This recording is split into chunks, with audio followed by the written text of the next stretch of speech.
नमस्कार विद्यार्थी मित्रांनो, आपल्या यूट्यूब चॅनलमध्ये तुमचं स्वागत आहे. मित्रांनो बघा, 8 ते 15 दिवसापूर्वी एक नवीन जी आर आलेला होता. तो जी आर याच्या संदर्भात होता, की जे काही 2022 किंवा त्याच्या अगोदरची जी टेट एक्झाम झालेली होती आणि जी भरती झालेली होती आपली शिक्षक भरती झालेली होती, तिच्यामध्ये काही त्रुटी आढळल्या त्यांना आणि त्यांनी 2025ची जी आता आपली भरती होणार आहे शिक्षक भरती, त्याच्यामध्ये काही सुधारणा केलेल्या होत्या. तर त्या अशा 4 प्रकारच्या 4 सुधारणा केलेल्या होत्या. त्याच्या रिलेटेड आपण एक व्हिडिओ टाकलेला होता. आपल्या YouTube चॅनलला त्याचा डिटेल असा व्हिडिओ आहेत. ते सगळे काय चेंजेस अगोदर काय होतं आणि त्याच्यामध्ये काय सुधारणा केलेल्या आहेत, त्याच्याबद्दलचा व्हिडिओ तर आपल्या YouTube चॅनलला आहेत. तो तुम्ही एकदा जाऊन बघा. नसेल बघितलं तर एकदा जाऊन बघा. पण आता या व्हिडिओमध्ये आपल्याला काय बघायचं आहे, की जे काही प्राधान्यक्रम किंवा जे प्रेफरन्सेस देणार आहोत आपण 50 प्रेफरन्सेस देणार आहोत आणि जे 1 बिंदू 1 पद असे जे 2 प्रकारचे ज्या सुधारणा आलेल्या होत्या, त्या सुधारणांमध्ये त्यांची एक होती, की तुम्हाला स्थानिक स्वराज्यासाठी 50 प्रेफरन्सेस देता येतील आणि खाजगी संस्थांसाठी 50 प्रेफरन्सेस देता येतील. तर हे जे 50 प्रेफरन्सेस देणार आहोत आपण 50-50, तर याच्यामुळे आपल्याला फायदा होणार आहे का?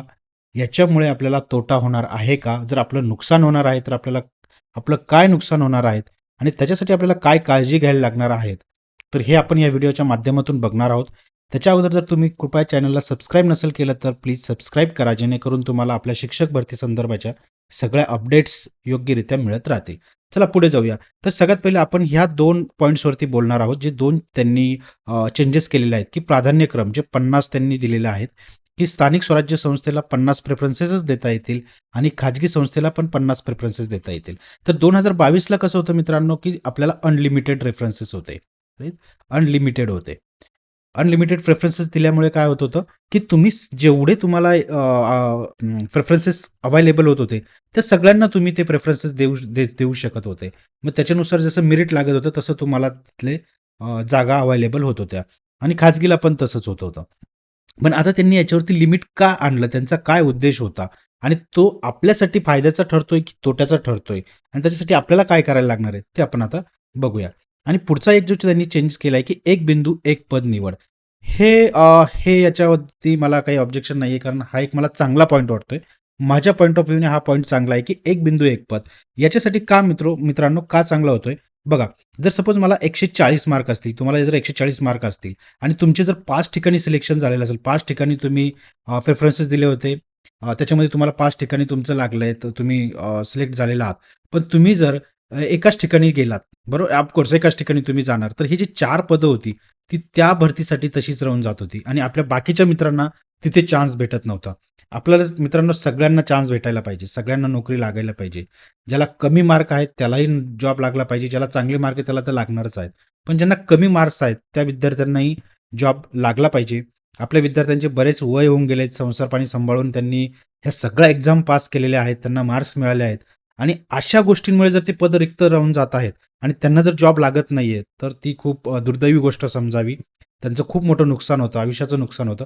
म्हणून 1 बिंदू 1 पद याच्यावरती मला काही ऑब्जेक्शन नाही किंवा हा एक चांगला पॉइंट आहे, याचं आपण स्वागत करूया. पण राहतंय आपलं जे प्राधान्यक्रम, त्याच्यावरती जरा जास्त बोलूया आपण. कारण त्याने आपल्याला जरा नुकसान होतंय असं दृष्टीस येतंय. ते कसं होतं ते बघूया. आता बघा 50 प्रेफरन्स देता येतात, पण नोकरी एकाच ठिकाणी मिळणार आहेत आता. सगळ्यात महत्त्वाचं. ठीक आहे. म्हणजे 1 बिंदू 1 पदमुळे काय होणार आहे, तुम्हाला एकाच ठिकाणी कुठेतरी जॉइन होता येणार आहेत.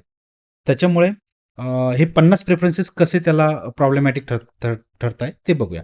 चला पुढे जाऊया आपण. आता हा हा होता सरकारचा हेतू, की बाबा 50 प्रेफरन्सेस का द्यायचे ते आपण बघूया आणि नंतर आपल्याला काय वाटतं ते बघूया. तर त्यांचं काय हेतू होतं, की प्रत्येकाला संधी मिळावी. ठीक आहे. मिळायला हवी तर ते चांगलंच आहे. रिक्त जागा कमी व्हायला हव्यात, जसं मी 1 बिंदू 1 पदसाठी एक्सप्लेन केलं आत्ताच जस्ट. तर रिक्त जागा कमी व्हायला हव्यात, तर त्या कमी होणार आहेत. अगदी चांगली गोष्ट आहे. 1 बिंदू 1 पद हा नियम त्यांना लागू करायचा होता, तो लागू हवा आहे. ठीक आहे. उमेदवाराची निवड हव्या त्या ठिकाणी व्हायला पाहिजे, असं त्यांचं म्हणणं आहे. तर असे त्यांनी 4 पॉइंट मांडलेत आणि त्याच्यानुसार त्यांचं असं म्हणणं आहे, की 50 प्रेफरन्सेस का देण्यात येत आहेत किंवा 50 प्रेफरन्सेस का पाहिजे, लिमिटेड प्रेफरन्सेस का पाहिजे, असं त्यांचं म्हणणं आहे. चला आता मी तुम्हाला एक्सप्लेन करतो, की ह्या 50 प्रेफरन्सेसमुळे काय होणार आहेत, कुणाला किती मार्क असतील, कमी विद्यार्थ्यांना मार्क असतील तर त्यांचं काय होणार आहे, जास्त विद्यार्थ्याला एखाद्याला जास्त मार्क असतील तर ते कसं होणार आहे. चला आता पुढे बघूया आपण 2 केस बघूया. सगळ्यात पहिली केस आपण इथे बघूया आता. असं समजूया केस 1. केस 1 मध्ये असं समजूया, की तुम्हाला 130 मार्क आहेत. असं कन्सिडर करूया की तुम्हाला 130 मार्क आहेत. ठीक आहे. आता तुम्ही काय केलं, सगळ्यात पहिलं तुम्हाला तर तुमच्या मनात प्रश्न काय येणार विद्यार्थी मित्रांनो, मला 130 मार्क आहेत. आता मी प्रेफरन्सेस कुठे-कुठे देऊ जेणेकरून ह्या 50 प्रेफरन्सेसमध्येच माझं काम झालं पाहिजे. बरोबर? हा सगळ्यात महत्त्वाचा प्रश्न तुमच्या मनात येणार. आता बघा तुम्ही असं समजा की 130 आहेत, तुम्ही खूप खूप मेहनत घेतली, खूप रिसर्च केला, सगळं विचार करून तुम्ही 50 प्रेफरन्सेस दिलेत. ठीक आहे? इथपर्यंत तुमचं काम झालं. आता असं कन्सिडर करा, की 1 ते 50 जेवढे काही प्रेफरन्सेस दिले होते, या अनफॉर्च्युनेटली दुर्दैवाने ह्या सगळ्यांचं जे मेरिट आहेत, ते माझं 132ला क्लोज झालं. दुर्दैवाने असं झालं. 130च मार्क होते, पण ते 132ला क्लोज झालं. ठीक आहे. आता काय झालं मित्रांनो, तुम्ही 130 वाले आहात, जे कोणी कॅन्डिडेट 130 वाला आहे, सपोज एक्झाम्पल घेतलं. हा जॉबलेस राहणार की नाही? 100% जॉबलेस राहणार. कारण 130 मार्क असूनही कॅन्डिडेटला चांगले मार्क आहे 130. पण तो आता काय झालं, की दुर्दैवाने 50 प्रेफरन्सेस असे दिले गेले त्या विद्यार्थ्याकडनं, की त्यांचा जो कट ऑफ होता तो 132लाच क्लोज झाला. तो विद्यार्थी जॉबलेस राहणार. ठीक आहे. आता मी एक जरा दुसरं एक्झाम्पल घेतो अजून. केस 2 आपण घेऊया. केस सेकंड घेऊया. ह्या विद्यार्थ्याला 100 मार्क्स पडले. ठीक आहे. आता ह्या विद्यार्थ्यांनी असे प्रेफरन्सेस दिले, त्यांनी पण बिचाऱ्यांनी खूप स्टडी केला, त्यांनी 50 प्रेफरन्सेस दिले. आता 1 ते 50 हे जे काही प्रेफरन्सेस दिले होते, त्यांचा कट ऑफ लागला तो 98ला. ठीक आहे. म्हणजे त्याला कुठेतरी 98 पर्यंतचा तो कट ऑफ लागला आणि त्या कॅन्डिडेटचं सिलेक्शन झालं. गुड. कॉंग्रॅच्युलेशन. त्या विद्यार्थ्याचं सिलेक्शन झालंय. खूप चांगली आनंदाची बातमी आहे. या या कॅन्डिडेटला जॉब मिळणार आता. बरोबर? त्या कॅन्डिडेटला जॉब मिळाला. आता काय झालं मित्रांनो? ज्या कॅन्डिडेटला 130 मार्क होते, त्याचं सिलेक्शन तो जॉबलेस राहिला. याला 100 मार्क होते, याला जॉब मिळाला आहे. ठीक आहे. या विद्यार्थ्याला जॉब मिळाला आहे, काहीच प्रॉब्लेम नाही, खूप चांगली आनंदाची गोष्ट आहे. पण या कॅन्डिडेटला 130 मार्क असून तो जॉबलेस राहिला आहे. हा पहिला मला त्यातला निगेटिव्ह पॉईंट वाटतोय. जिथं 50 तुम्ही लिमिट करून टाकलाय, तुम्ही का लिमिट दिलंय? 50 केले. या बिचाऱ्याचं नुकसान झालंय. त्या बिचाऱ्यांनी संसार पाणी सांभाळून बरेच आपले शिक्षक, विद्यार्थी मित्र-मैत्रिणी आहेत. खूप मेहनत करून एवढे मार्क मिळवलेत आणि ते जॉबलेस राहतोय. ठीक आहे. पहिली केस झाली, चला पुढे जाऊया. आता आता असं समजूया, की या जागेवरती अनलिमिटेड हे हे झालं सगळं लिमिटेडसाठी. ओके. इथे तुम्ही आम्हाला लिमिटेड प्रेफरन्सेस दिलेत.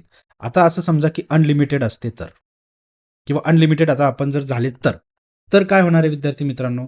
बघा, 160 वाला पण लागला. आता सगळ्यात पहिलं काय होणार? 160 वाल्याचं जिथं कुठं असेल अनलिमिटेड आहे, त्यांनी सगळीकडे देऊन ठेवलेत.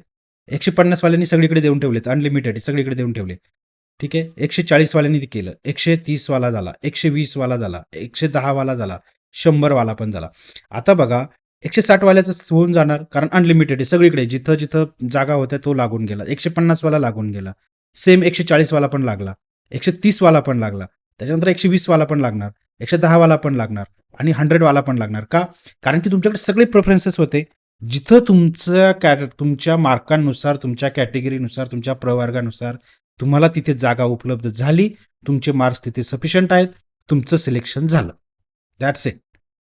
इथे तुमचा 130 वाला पण लागतोय, इथे 100 वाला पण लागतोय, 110 वाला पण लागतोय, 120 वाला पण लागतोय.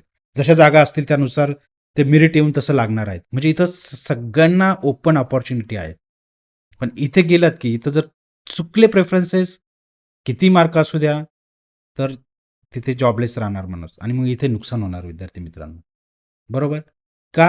कारण की आपले हे बघा, आता सगळ्यात पहिलं मला काय म्हणायचं आहे, की असे 90% विद्यार्थी असतील ते कुठेही जॉब करायला तयार आहेत. कुठेही द्या आम्हाला. कुठेही आमचं लागू द्या. आम्ही जॉब करायला तयार आहेत. मग हे जे एवढं हे जर अनलिमिटेड प्रेफरन्सेस असतील, तर त्या मित्राला जॉब लागणार आहे, त्या विद्यार्थ्याला जॉब लागणार आहेत, ते शिक्षक होणार आहेत. बरोबर? आता इथं काय झालंय बघा, कदाचित 100 मार्क्सवाल्याला दुसरा पण मला काय म्हणायचं आहे, 100 मार्क्सवाला लागतो इथं. बरोबर? पण माझा 130 वाला लागत नाहीये. असं होऊ शकतं आणि अशा केस होणार. जेवढा आता मी स्टडी करतोय मित्रांनो, तेवढा मी मागचाही स्टडी केलाय. कुठं कोण कसे कुठल्या जिल्ह्यामध्ये कसं सिलेक्शन झालंय. तर त्याच्या स्टडीनुसार इथं 100 मार्क्सवाला पण लागणार आहेत, पण 130 वाला कदाचित राहू शकतो. असं व्हायला नाही पाहिजे. देवाच्या कृपेकडून सगळ्यांना जॉब मिळायला पाहिजे. पण हे जे लिमिटेड प्रेफरन्सेस आणलेले आहेत, याच्यामुळे असं होण्याचे चान्सेस खूप आहेत आणि असे खूप कॅन्डिडेट असणार आहेत. ज्यांना प्रेफरन्सेसमध्ये थोडीशी चुकी झाली, चुकी नाही म्हणता येणार, ते तर ते देणार. पण ह्या लिमिटेशनमुळे इथं विद्यार्थ्याची चुकी मी काहीच म्हणणार नाही. तो 100% तो बरोबर आहे. पण ह्या जे 50% तुम्ही लिमिट ठेवलंय, सरकारने जे 50% लिमिट 50 प्रेफरन्सेसचं लिमिट ठेवलंय, त्याच्यामुळे त्या विद्यार्थ्याचं नुकसान होणार आहे.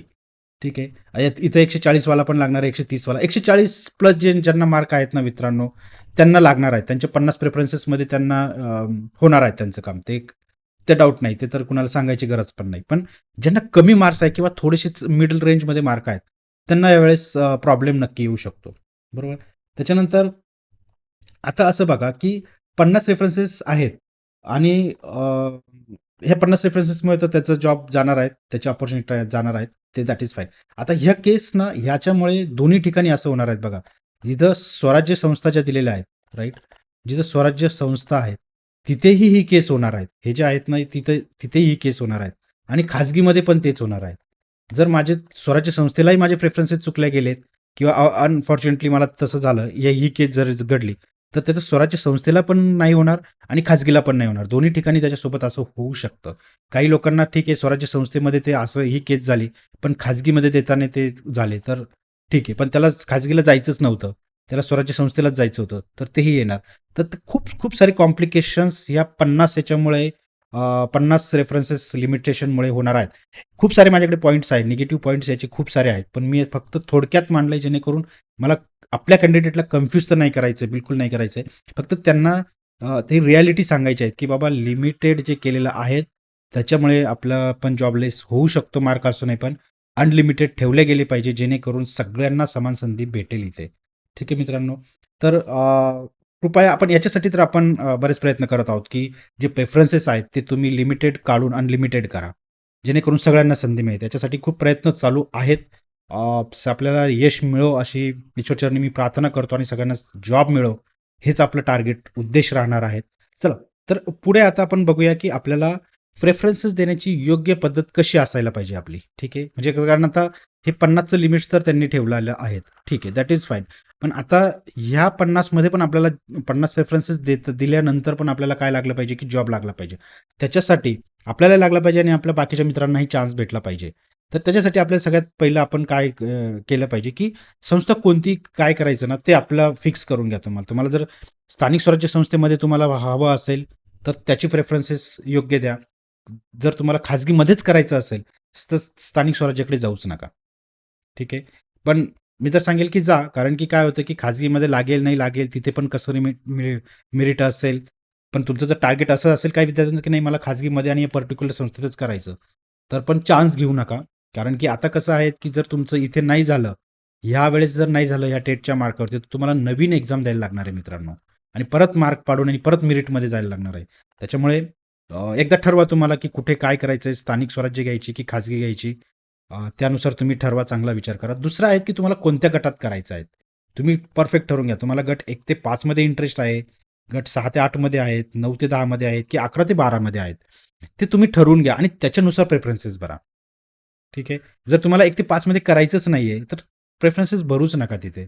एक तर तुमचंही नुकसान होईल, कारण तुम्हाला तिथे करायचं नाहीयेत आणि दुसऱ्यांना पण जागा राहणार नाही. ठीक आहे. आपण सगळे बांधव आहोत, एकमेकांना इथे हेल्प करायला लागणार आहे. हे 50 मुळे खूप प्रॉब्लेम तयार होणार आहेत. त्याच्यामुळे आपल्याला जिथे करायचं आहेत ना, तेच प्रेफरन्सेस निवडा. जेणेकरून ते ॲक्युरेट असतील, कारण लिमिट आहे तिथे आपल्याला. ठीक आहे. तुम्हाला कोणत्या जिल्ह्यात करायचं ना, ते खूप इम्पॉर्टंट आहे. त्या जिल्ह्यानुसार तुम्ही निवडा. आपल्याला ज्या जिल्ह्यात जायचंच नाहीये, त्या जिल्ह्यात जाऊच नका. पुन्हा मुंबई हाय मेरिट असणार तिथले. असं मी फक्त एक्झाम्पल सांगतोय, कन्फ्यूज करत नाहीये. पुन्हा मुंबई असतील, तिथे जास्त खर्च असतो आपल्याला. शिक्षण सेवकांना तेवढं अफोर्डेबल नाही होत. ही रिॲलिटी सांगतोय मी. कुणाला कमी लेखत नाही, पण रिॲलिटी सांगतोय. तर तिथे नसेल जायचं आपल्याला, की बाबा नाही, मला एवढ्या महागाच्या ह्याच्यामध्ये नाही परवडू शकत किंवा मी नाही जाऊ शकत तिथे. भरू नका. गडचिरोली सारख्या ठिकाणी बरेच कॅन्डिडेट, मी त्या जिल्ह्याचं असं वाईट सांगत नाहीये, पण नाही जात. कॅन्डिडेट तिथला प्रेफरन्स भरतात पण जात नाही. तर मग अशा ठिकाणी भरू नका, कारण तिथले जर कॅन्डिडेट असतील लोकल, तर त्यांना तो चान्स भेटेल. आपल्याला ज्या जिल्ह्यात जायचं आहे तिथलेच भरा, कारण आपल्याकडे पण लिमिटच आहेत. आपल्यालाही सगळं नाही येत, आपल्याकडे लिमिटच आहेत. त्याच्यामुळे तुम्हाला हे हे गोष्टी लक्षात ठेवा, की काय करायचंय, संस्था कोणती पाहिजे, आपल्याला कोणत्या गटात जायचंय, आपल्याला कोणता जिल्हा पाहिजे. अगोदर स्टडी करून ठेवा. जेव्हा हे ओपन होणार आहेत सगळं, त्यावेळेस तर मी खूप व्यवस्थित गाईडन्स देणारच आहेत आपल्या YouTube चॅनलमार्फत.